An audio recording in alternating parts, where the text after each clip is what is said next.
Forget the shiny stone castles and fancy knights in bright armor. If you traveled back to England in 950 AD, you wouldn't find the romantic fairy tales. You'd find a tough world built on mud, hard work, and fighting, and you'd be standing right at the edge of history being made. Welcome to the real, amazing world of Anglo-Saxon England. The 900s and 50s weren't just another forgotten time in the so-called Dark Ages. This was the exact moment the idea of England truly came to be. For over 100 years, the Anglo-Saxons had been locked in a tough, never-ending fight against Scandinavian invaders. But the biggest historical turning point arrived right in this time period, specifically in 954 AD. That was the year the last Viking king of York, a famously fierce warrior named Eric Bloodaxe, was permanently kicked out and killed near Stainmore. With his death, the rebellious northern areas finally fell in line. And for the very first time, the entire country was officially united under a single Anglo-Saxon king, King Edred. But what did this newly created unified nation actually look like in real life? If you walked through it, the first shock to your modern senses would be the roads and buildings. You wouldn't be walking on smoothly paved streets unless you happened to stumble upon the crumbling, overgrown ghost roads left behind by the Roman Empire about 500 years before. Instead, the Anglo-Saxon world was naturally carved from wood, dirt, and straw. Most of the people lived in very isolated country farms or small villages, connected only by deeply rutted dirt paths that turned into impossible, knee-deep mud pits during the harsh English winters. However, if you wanted trade or protection and visited a burh, the fortified market towns first designed by King Alfred the Great to fight off Viking attacks, you would see a surprising level of city planning. Towns like Winchester or Oxford had well-organized grid systems surrounded by huge, impressive dirt walls and thick wooden fences. Inside these burhs, the streets were narrow, tightly packed, and sometimes laid with corduroy roads, split wooden logs placed side by side to lift carts above the mud. Yet, we must be very honest about what you would experience with your senses. It was overwhelming. There was no underground sewer system or modern plumbing. The center gutters ran thick with animal poop, butcher shop leftovers, and household trash, creating a strong, earthy smell that hung heavy in the damp air. Pigs, chickens, and hunting dogs roamed freely among the busy townspeople. The air vibrated with the clatter of wooden cartwheels, the rhythmic, loud ringing of the local blacksmith's hammer, and the noisy bargaining of merchants speaking thick, rough dialects of Old English. Despite this raw, rough environment, these people were not ignorant savages. They were skillful timber engineers and tough survivors, shaping a powerful society. They were literally laying the foundation for a unified kingdom, surviving brutal weather and political trouble alike. But if the streets were this intense, chaotic, and muddy, what on earth was it like when they finally went indoors to escape the cold? Stepping off the freezing, muddy streets of a 10th century burh and ducking through the low, heavy timber door of a typical Anglo-Saxon home was a total shock to the senses. Forget the multi-room, heavily divided private floor plans we are used to today.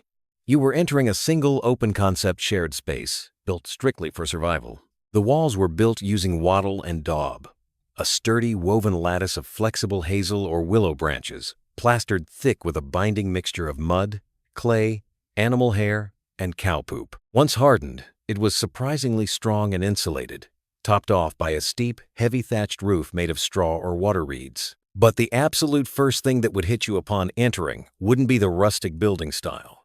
It would be a thick, stinging wall of wood smoke. There were no stone fireplaces or modern chimneys. Instead, right in the center of the room burned a huge open hearth fire. The smoke simply billowed up into the rafters, slowly filtering out through the porous thatch or a tiny gap in the roof. While this brilliantly preserved the slabs of salted bacon, dried fish, and herbs hanging from the crossbeams, it was a daily nightmare for human health. Modern archaeological digs of Anglo-Saxon remains consistently reveal lungs deeply scarred by a lifetime of constant smoke breathing. Yet this central fire was the beating, essential heart of the home, providing the only source of heat and the primary means of cooking. Hovering over the flames would be an iron cauldron or heavy clay pot continuously simmering with pottage, a thick, never-ending stew of barley, oats, beans, cabbage, and whatever tough meats were available meant to be scooped up with dense, gritty loaves of dark bread. Away from the blazing fire, the house was incredibly dim. Glass was a huge luxury, strictly reserved for high-status churches or monasteries. So the small, narrow windows were covered only by solid wooden shutters or stretched oiled animal skins that let in a dull, yellowish glow while fighting off the brutal winter drafts. When the sun went down, the shadows were pushed back by the sputtering weak light of rushlights, marsh rushes, dipped in smelly animal fat whose smell constantly mixed with the wood smoke. The floor beneath your leather shoes was hard-packed dirt insulated with a layer of woven straw rushes or bracken.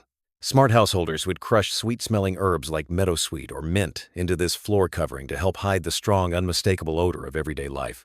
And that odor wasn't just human.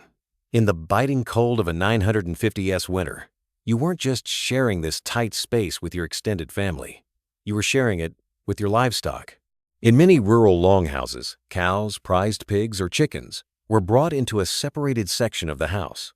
Their huge body heat acted as a natural heater, essential for keeping everyone alive.